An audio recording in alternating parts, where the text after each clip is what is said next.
Hey, this is Blake Moynes from season 16 of The Bachelorette. Hi, this is Alana Milne from season 25 of The Bachelor. Hey, I'm Lindsay Hamilton. Hey, I'm Taylor Lucas. Hey, I'm Katie Caldwell. And you're watching The Bros Ceremony. And you're watching The Bros Ceremony. And you're watching Bros Ceremony. And you're watching The Bros Ceremony. And you're watching The Bros Ceremony.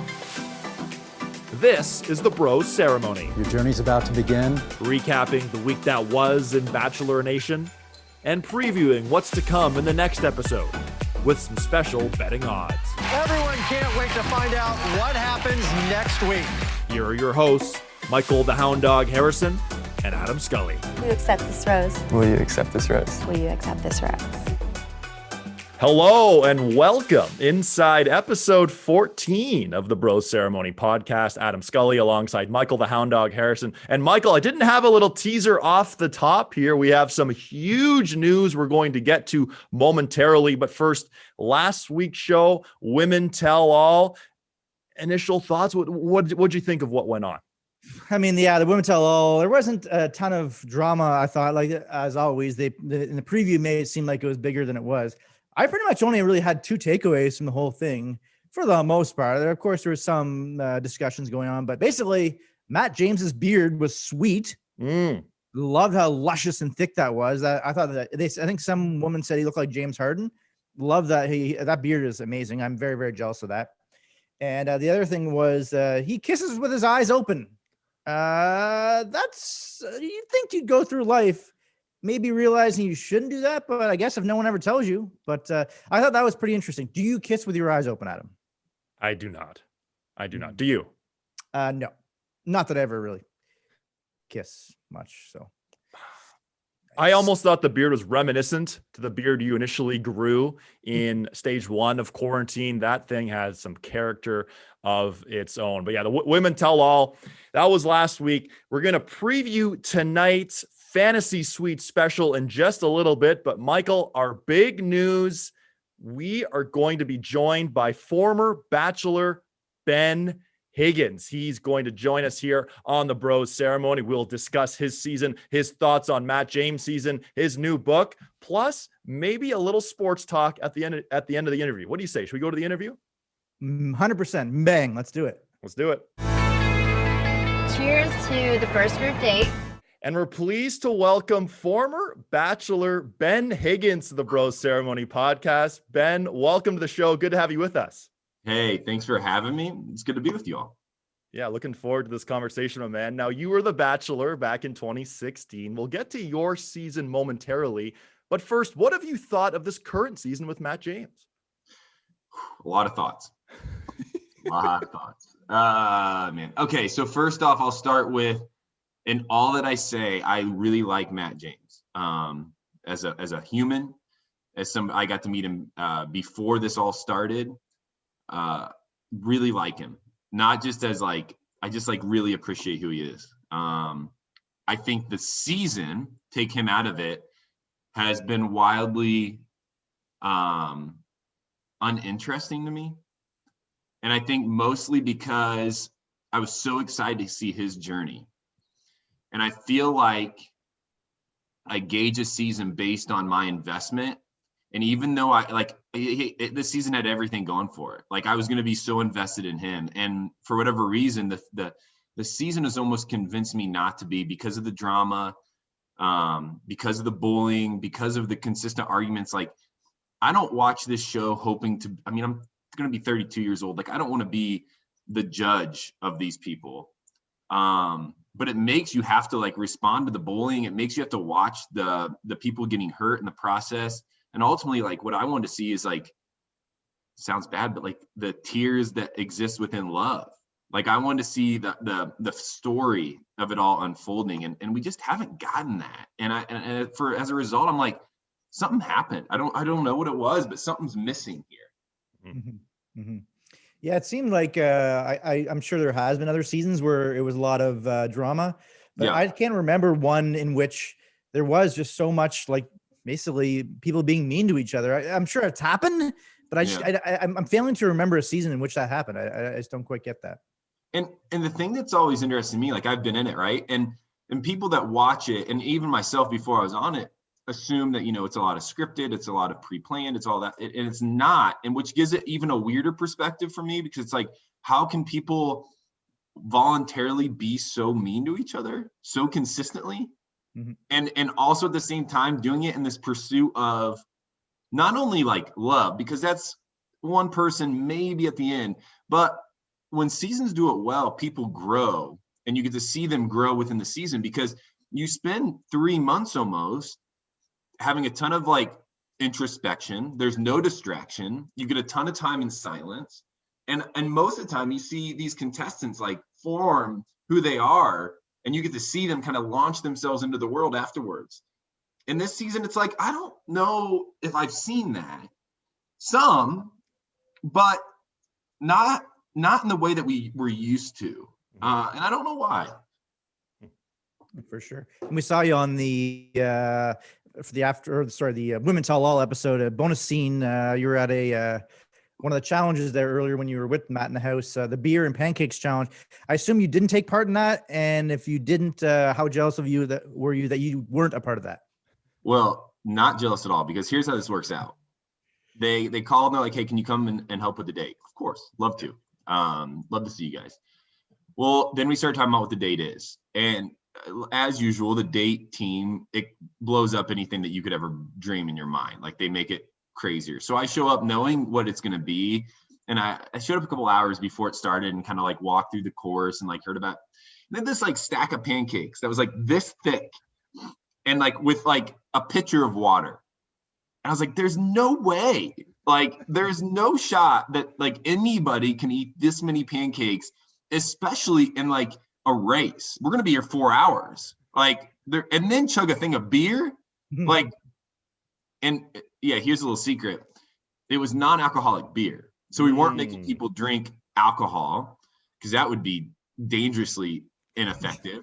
And so it's non-alcoholic beer. And that was going to kind of be the joke at the end, is like, these girls are going to chug it. And are they going to be like, wonder? And then we're like, hey, that was non-alcoholic beer. Joke's on you. And what happened was like, I got real into it, because I was like, I have a date to push through. So I was like, eat those pancakes, eat. And then I was like, these girls are like, no, they're like throwing them on the ground.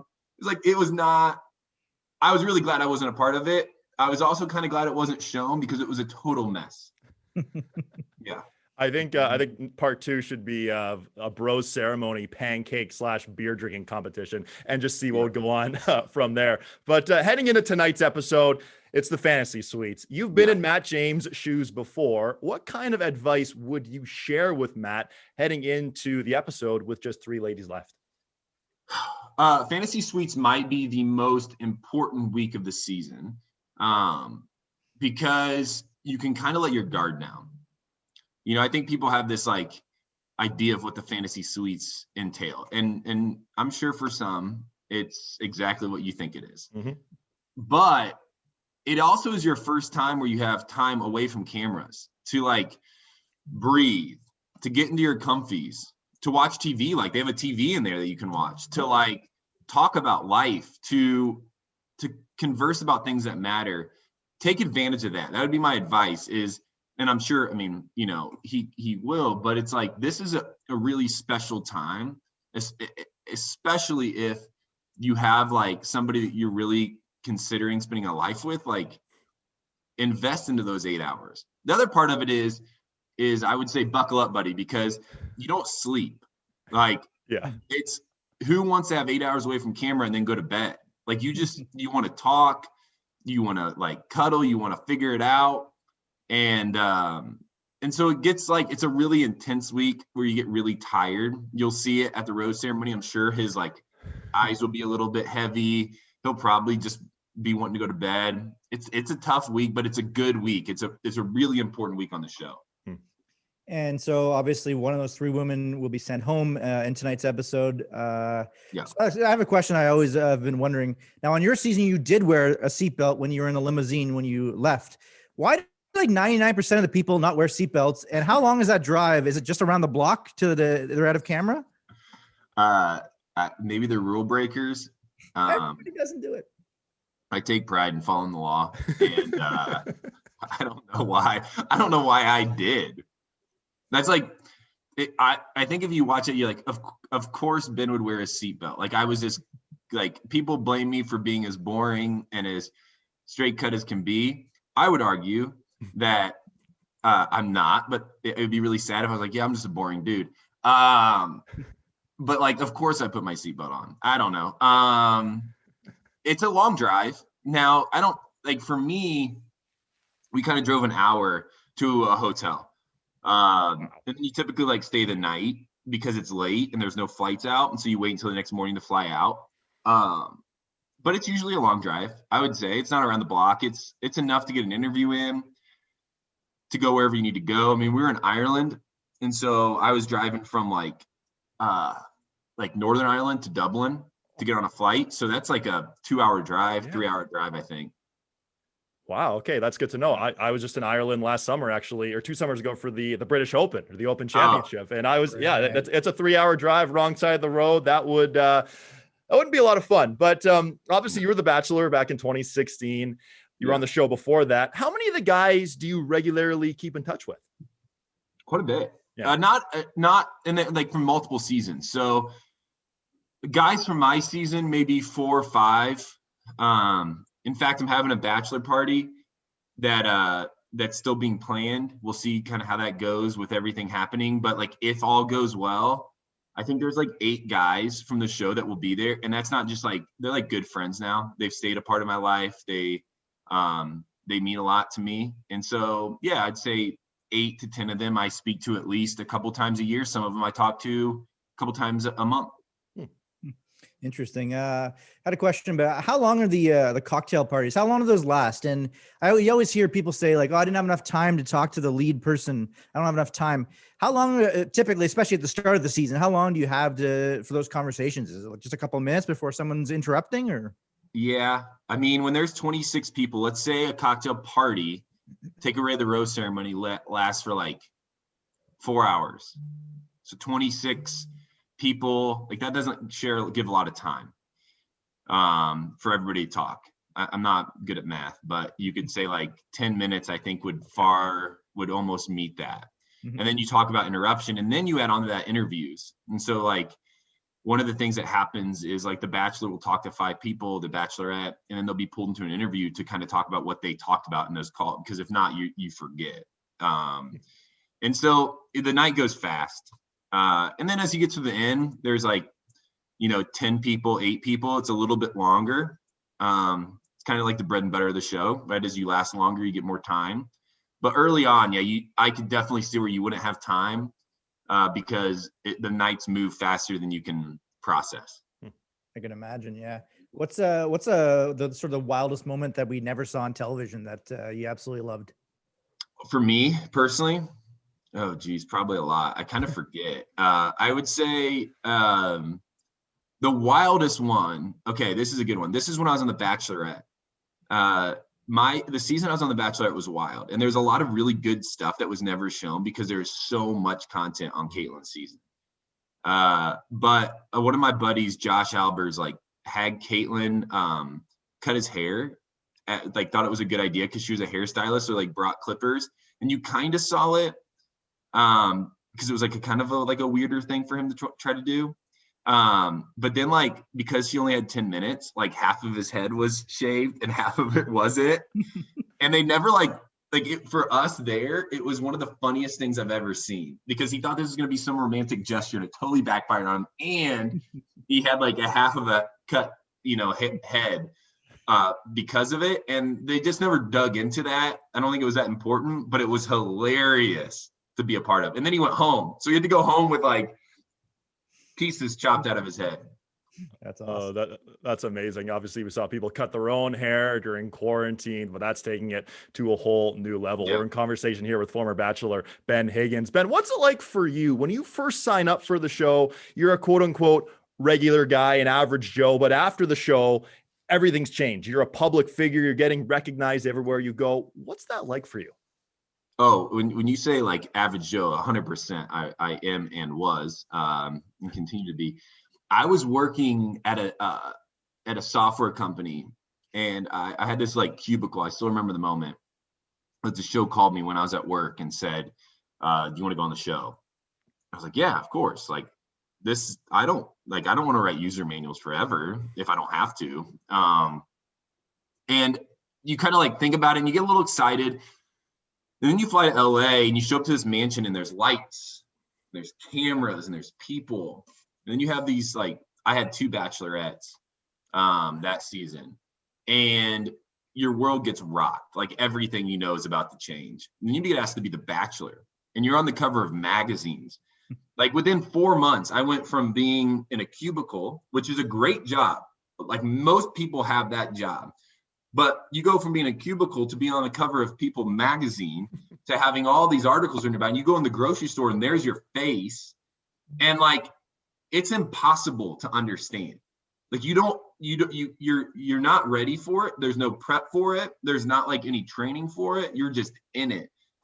But I would say that, and there's a lot of controversy around Chris Harrison right now, and I understand that.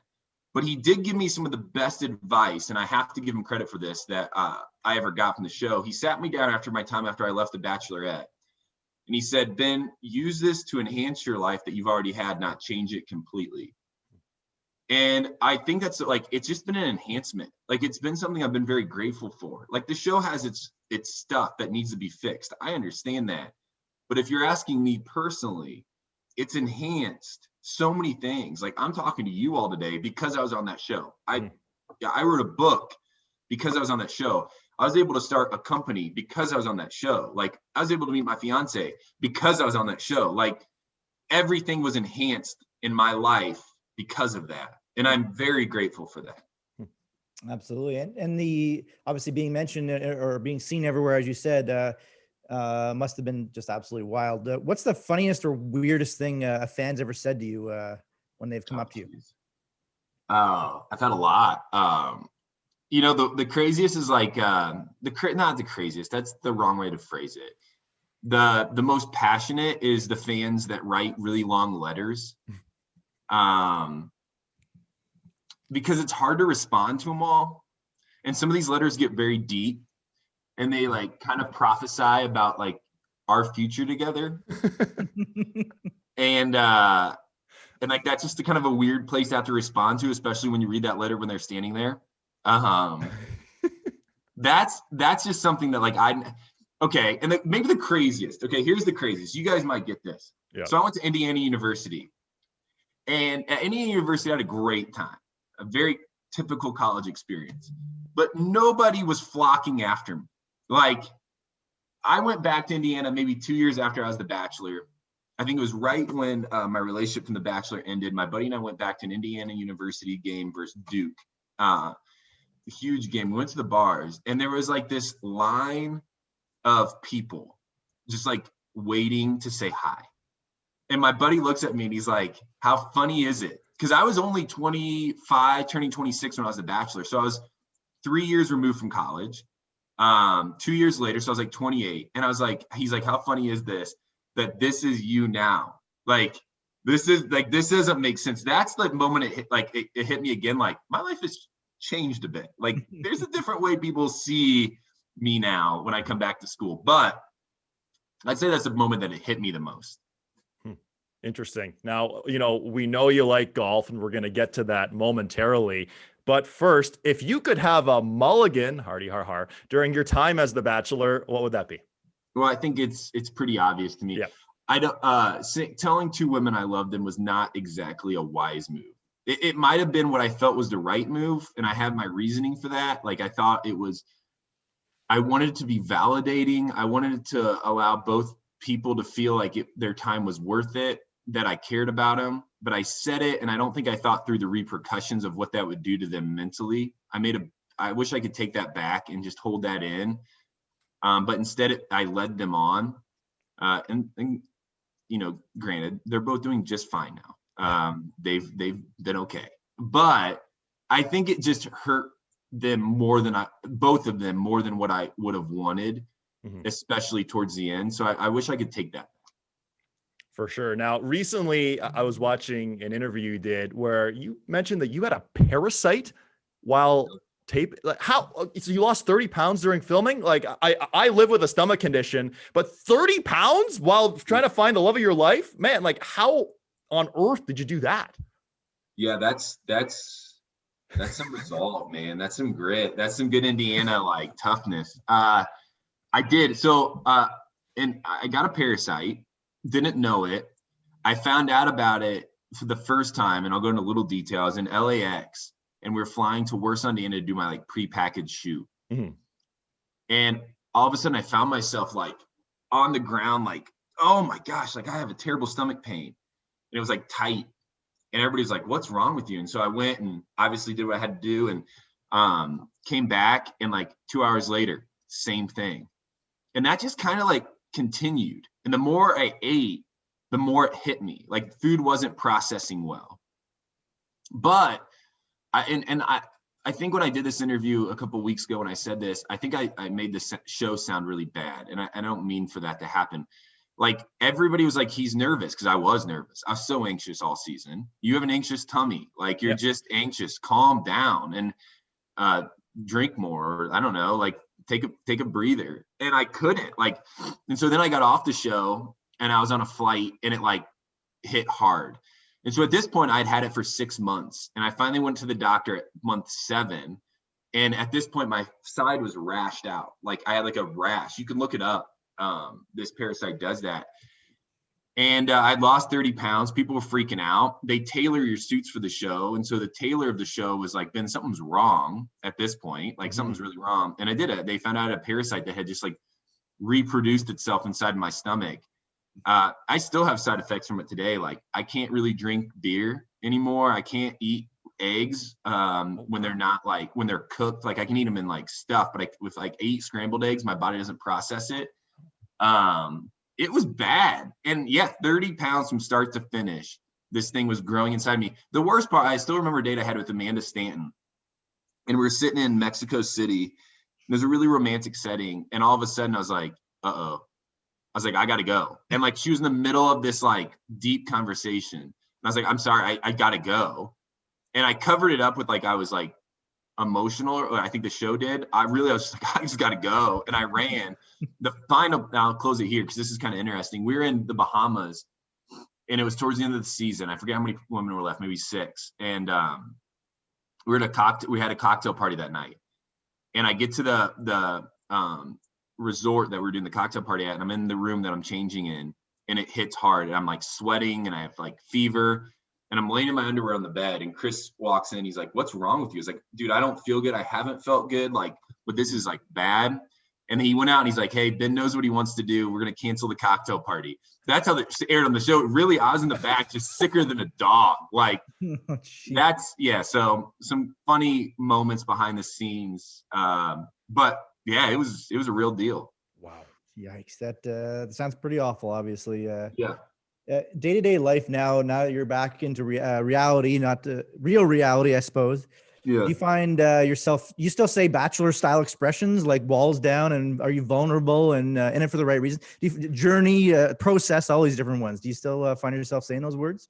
Yeah, because some of those are good. Like when I met my fiance, like the intentional conversations, like the journey and the process that we're going through, like they make sense. My fiance isn't a fan of the show, and she never saw my season, which is really good for us and really healthy for us. Mm-hmm. She has no interest in watching it either, but like it's not a big part of my life outside of like my inner life, like outside of the conversations that I have and kind of the things that I'm best known for. And so it doesn't come up too often. At times it's weird. Like at times I forget that was a part of my story until an interview or until I'm, answering to an email to something. So I don't associate it with The Bachelor all the time, but I can tell that I still have some of those things. So you were The Bachelor, a number of years ago now, and you're a number of years removed from it. So take us through what a typical day in the life is right now of Ben Higgins. Well, so right now it's promoting my book. Talking about the book has been a 2-year project for me. But typically, I started a company with a few buddies a few years ago called Generous International, which is a coffee company. And the idea of it is that we could sell coffee and apparel and mugs and stuff and donate 100% of the profits to organizations out there fighting human-facing injustice. So the owners signed off on the operating agreement that we would never profit from this company. And it's been a really cool passion project. Obviously, it's not lucrative. Obviously, it doesn't like put food on my table. There's other things that have to do that, but it is my full-time job. So like when I'm done with you all, I'll get back to my emails. I'm the president now. We hired on a CEO. I was a CEO for 2 years. It grew far outside of my time capacity. And so now I'm an advocate. I help with HR, still analyze, balance sheets and P&Ls. That's life. That's awesome. What you mentioned your book there. Tell us about your book. Yeah. So it's Alone in Plain Sight. Nice. Oh. The whole purpose of this book is, I've lived a lot of my life feeling like the outsider, and and I don't say it to like, I don't want you to think, oh, he feels like the outsider because he's self-deprecating. No, I just have always struggled with feeling welcomed into the group, or feeling like I belong, or feeling like I found my place. And the more and more I said this, the more and more I realized others felt the same way. Like people feel disconnected from themselves, disconnected from friendships and community, romance. And ultimately my book ends with a section on disconnected from God. So I wrote this for anybody out there who feels alone. It's not just my story. It's the story of multiple people who are part of my life or I've been able to meet, who have stories that I think people can relate to. And so that's Alone in Plain Sight. It was a 2-year journey for me. And I would say it's been one of the coolest projects. I mean, definitely the coolest thing I've ever done. Right on. Now, so we mentioned that you were on The Bachelor, of course, and a few years after you were on The Bachelor, there's the Bachelor Winter Games, which is a fun little thing to watch for, I think, 4 or 5 weeks. But one of the great characters on that show, or people on that show, was Yuki. Just how incredible is Yuki? Well, you don't meet many people in this world that bring the joy that Yuki brings to every situation. Like, her energy is positive. Her energy is curious. When you actually get to sit down with her, she is incredibly engaging, and just wants you to know that you are loved, that you are appreciated. That was a big moment for me because I thought I was ready. I wasn't, and it hit me, and she was there for that, which means a lot for me because it was kind of an ugly mess that I put myself in.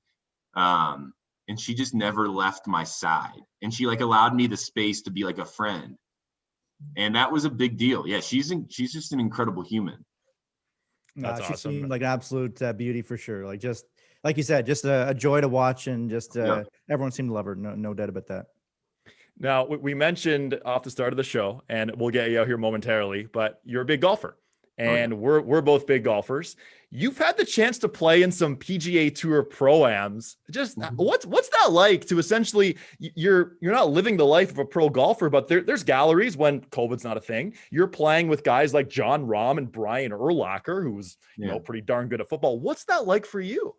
Don't tell me that it's just the life of a pro golfer. In my mind, I am still a pro golfer. In my head, as a 7 handicap, I am a pro golfer. Very good. It's incredible. In fact, I'm signed with an agency, UTA, and I signed with them about 2 years ago. And they asked me, ultimately, there's some great things that come with being in entertainment for the short period of time that I can be in it and be asked to be a part of things. But one of the things they're long term, what do you want? And I was like, I just want to keep getting invited back. I just want to keep playing golf in these settings because earlier in January, I played in one of the coolest events. It's called the Diamond Resorts Tournament of Champions. And you play alongside the LPGA, and it's 60 celebrities. And then the LPGA has about 60 participants. And you play in a tournament. And there's a pot, a $500,000 pot for the celebrity division. Annika Sorenstam played in this division with us this year. Marty Fish shot 66, 67, 70, 69 to win it. Jeez. I'm not competing in that. But my dad caddies for me, and we walk the fairways and we read the putts, and there's a gallery and there's a scoreboard. It's special. It brings me to tears every year when my dad and I walk on the 18th fairway when we're done, and I'm I get to do this with my dad. It's my mom's on the ropes, and my fiance was there this year, and it's almost sacred. It's just special. Golf does that sometimes. And who would be part of your dream foursome if you were to play a round of golf? Right now, I mean, Tiger Woods. Nicholas would be huge, but let's go modern guys that are like really competing right now. I love Xander Schauffele. Yeah. Like John Daly, maybe? John Daly would be hilarious. I've got to play with him at Zach Johnson's tournament. I go play in that every year, and Daly was there last year. I really love Ram is a supporter of Generous Coffee. So like, that's a big deal for me. As a friend, he does that on the side. Like we don't promote that, but he just does it. And that's super cool. Zach Johnson has been like an incredible mentor to me. He took my dad and I to the Masters. And we got to drive down Magnolia Lane with him on Thursday before his first tee time. So we parked in like the champion spot. Like Zach is one of the best dudes you'll ever meet. And I'll say that over and over again. He's just like a guy you'd sit down with and have dinner with, and like, he's great and he's good, but you can tell that like he's worked really hard for it. And so he's very appreciative, humble. He's allowed me crazy cool opportunities. So I'd have to throw Zach in there just because he's been so good to me in my time since the show. That's awesome, man. We're both incredibly jealous of all the golfing accomplishments you've had. That this is so cool. The Masters, etc. But the final one before you let you go, they just announced a Bachelor in Paradise Canadian version. Michael here is 100% going to apply for the show. As a former Bachelor, what kind of advice would you give Michael were he to get on Bachelor in Paradise in Canada? Bring Listerine strips. That's it. Pop them like they're candy. Well, I guess it would be the thing I don't know if I would be able to, but if you're kissing multiple women, yeah, I would think you'd want to bring those because it'd be kind of awkward to be kissing many. Not that I probably would, let's be honest. So yeah, but that's my advice. That's the best thing you can do for yourself is just bring something that keeps that breath fresh. That sounds great advice. That's fantastic. Well, Ben, congratulations on all the success you've had. You were a great Bachelor. We both enjoyed watching your season. Congrats on the success you've had here going forward. Good luck in your next Pro-Am, and we'll talk to you soon. Thank you, guys. Hey, you're the best. We'll talk soon. Take care. Ladies, gentlemen, it's the final rose tonight. Michael, what can I say? Ben Higgins delivered. He was exceptional. This was an interview that we had in the works for 5 or 6 weeks now. We kept teasing the audience, and Ben Higgins delivered. As many of our friends have said, their favorite Bachelor. What a guy. What were some of your major highlights from the interview? Well, I mean, of course, already was, like you said, an absolute beauty, and everyone loved him, but he definitely solidified that with me, was saying John Daly's a beauty, and he's been golfing with him. Oh, my God, that's just incredible. And you know what? I really have to take his advice to heart on that one and use one of these Listerine strips, perhaps, whenever I go on a date with one of the ladies, because that's a good tip that I should do. So, you know what? Ben Higgins, you're an inspiration to me, and I can't talk very well because I just put a Listerine strip in my mouth. Well, as you're talking, I'll take over here as you're Listerining, if you will. You know what? Some great advice about when you become the star of Bachelor in Paradise Canada. You know, to have the Listerine, you'll be ready to go. Some great advice. Ben seems like a great guy. Obviously, we both golf, love the golf connection, but you know, it just seems like just a great human. You know, the advice he would give Matt James heading into tonight's episode. So much to unpack. Again, Ben, thank you so much for joining us. Absolutely. And maybe the story he shared about his castmate having to get the half of his hair cut or whatever was amazing. And perhaps I could use some of that as well right now, because it is getting a crazy out of control. Love that story that he said about that though. And also the parasite, holy crap, man, like 30 pounds during filming. That's just watching the show. I don't think you did either. I don't think the audience had any clue of this. And it's kind of funny. You'd think the internet would have noticed that he dropped 30 pounds during the show or whatever, but I definitely didn't notice, but that was a wild story. Yeah, certainly a wild story. And some of the things he was saying, you know, bringing us behind the scenes. That's what we love to hear, you know, how long cocktail parties are, that sort of thing, you know, the seatbelts, driving back 3 hours in Ireland. Like that's not an easy drive. No. Yeah. The limo brag, because you were there. I so want to go to Ireland. If anywhere in the world, the most I would ever want to go to would be Ireland if money was no issue.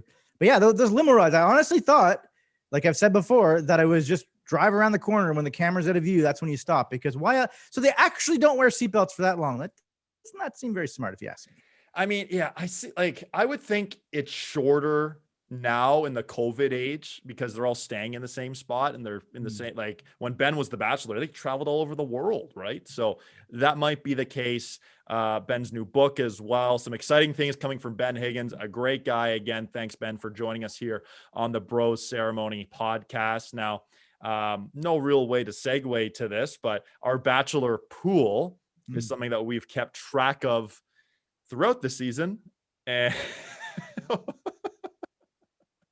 wow, look at that. Sorry to interrupt, Adam. A good friend of mine, Melanie, made these cups for us. Wow. Wow. I am flabbergasted. And I'm vulnerable is on my cup. And I have one here for you as well that you'll be able to use whenever I get to see you next, which might be 10 years from now. And yours will say my walls are down on that one. Oh my goodness. Your friend Melanie did this? Yes. She's designs different things or whatever. And I don't know the whole ins and outs of it all, but she said, can I use you as a guinea pig? It wasn't even about to be on the show. It was just about using me as a guinea pig to see if these cups are very good. And I'm like, yeah, for sure. I would love to put these on the show, obviously. So yeah, we have our own Bros Ceremony mugs now. Wow. I might have to send it to you via mail because, like I said, it might be about 2047 until I see you in person again. So that might have to happen. You told me you had a surprise for me. I literally had no idea where you were going with that. Looking forward to getting that in my hands. Are your walls down now? I'm speechless. My walls are down now. Actually, I'm speechless, man. Yeah. Oh, well, I guess I rudely interrupted with a good surprise though. But the Bachelor pool that we're in. You're 49th out of 55. I'm 40th. It looks like something, barring anything catastrophic, I will defeat you, which is, probably a recurring theme in a lot of aspects of our lives, maybe, or not at all. Yeah, I think so. I can't get over that mug. So good. And they're big, nice, beefy mug as well. Not one of these like tiny little ones or whatever. Like this holds a lot of liquid. So very good. Wow. Well, again, to your friend Melanie, thank you for making my day. This is incredible. And eventually when the Bros Ceremony takes off, we'll have a Bros Ceremony shop where you'll be able to get mugs and t-shirts and tank tops and socks and custom make. You can custom make everything. That'll be coming in probably 2023 or 2024 when we're, over 100, 200 episodes into the Bros Ceremony. But Michael, 3 ladies are left. It all gets underway tonight at 8 p.m. Eastern, City TV, ABC, wherever you are tuning in, or if you're not watching live, it's going to be riveting. Before we sign off here, quick prediction. What do you think happens tonight? I mean, it seems like after the somewhat awkward hometown with Bree and Matt, it just seems like it was almost like, hey, I love you. Yeah, thank you. It just, I didn't get the feeling that there was really a lot of close connection there. Michelle absolutely seems like a lock for sure to be in the final 2, if not win.